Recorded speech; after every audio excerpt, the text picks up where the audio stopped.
My plan for this project is to create a character using a water simulation.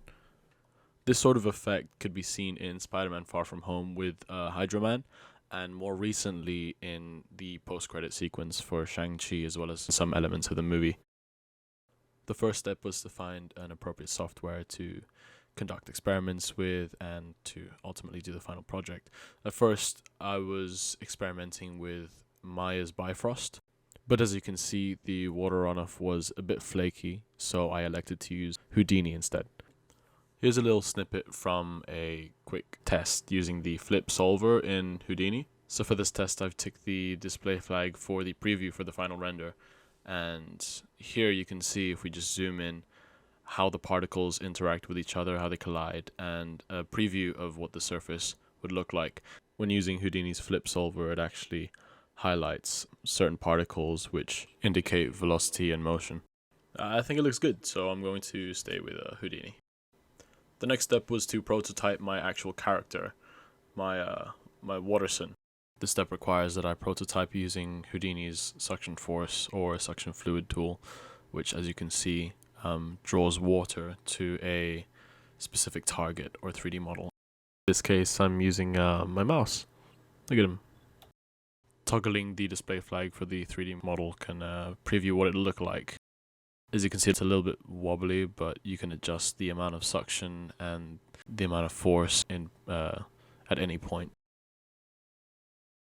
Next, I had to make the water move.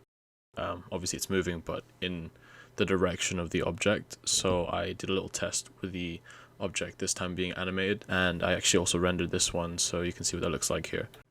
I forgot to assign a material to the liquid, so it just kind of takes this white pasty form. Also, the viscosity was kind of off, so he's a bit thick and blobby, but I love him anyways. Next, I had to simulate some destruction. Yeah, here I had to experiment with some colliders once again. I'm familiar with colliders, but I had to relearn this in Houdini, so here's some basic experiments that I did using some tori, as well as some more controlled destruction, which I plan to incorporate in the final piece. I think this one looks pretty cool. It's all crumbly. The next stage was to have the different components interact with one another. So I created a little storyboard in Portrait, apparently. Don't know why. I also tried bringing a character in from Mixamo with some motion capture applied already, but different components acted as their own separate objects. So I had to assign the water individually to the arm, the head, the torso, the legs, which Houdini did not like. You can see the water just kind of sloshes around, not really taking form or shape. So I'm going to have to find another way to incorporate the flip solver with a moving character. But I did learn from this that you can attach the solver to multiple objects. Finally, I did some experimentation to see how rigid bodies would interact with the suction force and the flip solver. So here I have a ball passing through the suction force mouse at increasingly fast speeds just to see how the water would react.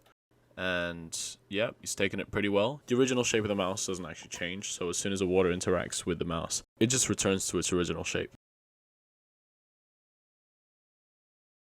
Completely unfazed.